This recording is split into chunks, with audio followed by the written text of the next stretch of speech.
Hello there and welcome to this beautiful video. Today I'm going to be showing one of the projects that I worked in for my Web 2 class here at Mount Royal University, kind of just detailing what I did, the thought process behind some of the things, and just how it was built. So with that said, let's get into it. It's called the Spotify Song Explorer, and the reason for that is because we have a data set that is from Spotify, and it's in the form of JSON data, and then it's all displayed here as you can see. So first thing that I want to talk about here is that the data that we're getting is coming from an API endpoint. I'm just going to go in the code here so I can show this. I'm already done the class, so it doesn't really matter. What you'll see here is that we are fetching the data using the fetch API provided to us by JavaScript from this endpoint right here. I'm just going to remove the quotation marks here, and you will see that this is actually a large file that is being hosted. So this is where all information comes from, but we don't want to be fetching like 2,000 or so songs every time that we open this file, right? So the way that we get around this is that we use local storage, which is a browser API provided by, well, the browsers, that allows you to store data in it. So if we go to, I believe it's application, and then we go to local storage, you'll see here, this is from a different one right here, but you'll see we have two things being used. We have playlists and we have songs. So, and you might notice this change. This is because the website is fully responsive, so you can view it on a browser. It does change quite a bit. The smaller it gets. It does break at a certain point, but nobody has a screen that's 300 pixels wide. So yeah, we have all the songs here, and it's all stored. That way we don't have to fetch from the API every time. So another way to view this is to actually look at the code once more. We have obviously an event listener for viewing when the DOM content is loaded, making sure that we're not trying to access a DOM element that hasn't been loaded yet. And then we let the songs come from local storage. Okay, that's the first thing we say. Or we get local storage, right? This is a function that I've defined. This function right here is basically saying return either the parsed version of local storage or nothing, right? If this, so basically this is, I don't know the exact name of this kind of assignment operator, but it's basically saying like, if this is null or is undefined or whatever, then just return an empty string. Okay, so this can be one of two results. It can either be the songs that we have here, which are already local storage, or it could be this. If the songs are this, like if they're null, if they don't exist, then we are fetching the data, which is this function right here. Since it's in a JSON format, we have to stringify them to store them in local storage. And yeah, after that, we have to kind of de-stringify them in the get local storage, JSON.parse. Okay, so that was a lot. Let's actually get into it. So we're in this area. There's about 2,000 songs. We have this nice search results table that contains the search results that we have. Right now there's nothing, so we're showing absolutely every possible result. They can be sorted by title, so we can do it like this, or we can do it alphabetically, or I guess reverse alphabetical. So this one, yeah, it's numbers first, and then A, B, C, D, E, F, G. All these songs, you know, a lot of them. They can be sorted by year if you like that. Either way, also popularity. So most popular to least popular, and some of the data here I'm not quite sure about. Like some of these songs is kind of iffy, but the vast majority of the data here is very accurate. Okay, so let's try to, I don't know, let's go by year, right? Let's try and search by a year that is less than, I don't know, I want to see 1995. So songs that come before, that predate 1995. Oh, look at that. Smell like Teen Spirit. And on any result set that we get, not just the entire result set, we can apply the same sorting algorithm. So yeah, no matter what it is, we will be able to do sorting, which is very, very important. We don't just want the sort to work on a single instance of this table. We want it to work on every single possible instant, no matter what the results, even if there's only one or two. All right, let's say like less than, I don't know, 1950. I don't know if that'll bring anything. Yeah, this is two results, and we got White Christmas, which is a beautiful song. We can do popularity, which would be greater than, I don't know, freaking, let's say 89, right? Greater than 89% popularity, that means 90%. Boom, you got all these songs. Same thing can be sorted. And another thing you'll see is that I can't, if I press this, I can no longer access the less, because we don't want to be searching on that. It needs to find a way to differentiate between the two. So the fact that this is being blocked out is simply such that this radio button knows what to do. So essentially the graying out here, it works as another sort of radio button. But I just I thought that stylistically it would look better to do it this way, so I didn't add another radio button below. You can essentially think of this as a radio button tree, including these ones. So we have this. There's a lot of DOM manipulation that's actually fairly complicated to be able to do this. You'd be surprised. But yeah, okay, and then we can clear this if we don't want to see it anymore. Let's just go by, I don't know, let's say Post Malone as our artist. You also notice once we select anything, all the other options go away. But here we have two options, of course. Yeah, okay, so Post Malone, let's search by him. He's got a lot of songs in here. Let's look at Rockstar, how about that?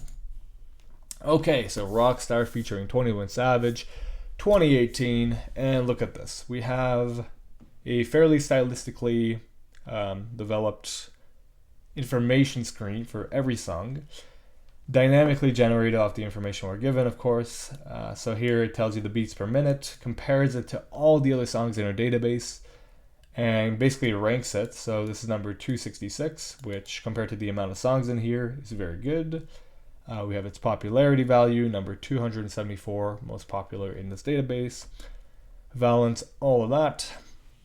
Yeah, Rockstar, we can compare it to the overall averages, which is, of course, the average of every song in here. So this is basically a compilation of data, which is done when we retrieve the values. Let's say we remove the song from our search, then this would change by a little bit. Of course, with over 2,000 songs, it would barely change, but I don't know, you delete 1,000 songs and this would change completely, and it would do it dynamically. So this is just a tool for comparison here, basically, to other songs. Gives you an idea about it. Of course, doesn't really say much about the song itself. You have to give it a listen for you to understand. You have genres, which are also associated with a certain emoji. So these emojis are different depending on the song that you pick. If you go here, this is still has that. I think all of his songs have the same genre. Yeah, DFW. I guess Sunflower is none. So this will have a different emoji. Let's go to Motley Crue. Actually, no, I love Circles. This song's amazing. This song's amazing. I don't care what you say. So you'll see this one is slightly different. It's got more energy, slightly more danceable according to the Spotify data. Has higher valence, a slightly better mood, but really low speechiness and liveness, all of this. So yeah, we can add it to a playlist. And then we'll see the playlist that we have here, which is country songs and club tracks. Now, the playlist is saved. So this is not the playlist. When you visit this website for the first time, this is not going to be what you see. You will see 4 playlists, but because I've accessed this website before, it's going to have different data from me. So it knows this, so I'm going to add it to club tracks. So it will successfully add it to one playlist. And now if we go to playlist, you'll see that we have, for country songs and club tracks, all this. And we have the averages again. This time it's with a polar chart, so a slightly different way to show the information. Except these boxes over here have the same style. We'll find relevant information, such as the most popular song, which is driver's license. Average song duration 3 minutes and 38 seconds, or yeah, 3 minutes 38 seconds. Most common genre, which is dance pop, occurring 3 times in the playlist. Most pronounced attribute, which is energy. Here you'll see popularity, but popularity really isn't an attribute. It's more so these guys, but I just include it here for reference. So energy in country songs, same thing. And we have a song list, of course, and you can access any of these. Tequila, boom. More Than My Hometown, all of these. Cool. So yeah, if we want to make a new playlist, and we'll call it just what we have here. Awesome playlist. All right, we like that. And we're just gonna make it random. Actually, no, username name playlist. Let's just show this. So the first song name, I don't know. How about what's a good club track? I don't know. Is there anything with laser in it? Okay, miss you. We'll do this one. I don't know if it's a club song or whatever, but anyway, so you'll see that there's an autofill there, which basically allows you to find the options that are relevant to what you have typed in. And you'll see here, boom, awesome playlist was created, although it does not seem to work here. That's very strange. How about random playlist? It does not seem to be updating, which I haven't seen before actually. That's very, very strange. Cool playlist. I have not seen that before. If I remove a playlist, will that work? It does work. That's so strange. I wonder if there's a error occurring here.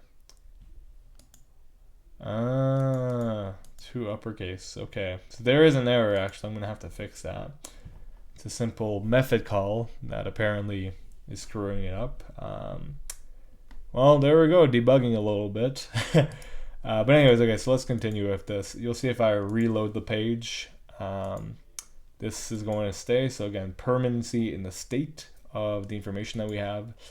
If I were, for example, to go into inspect and we go back to local storage, which is where this is all being stored.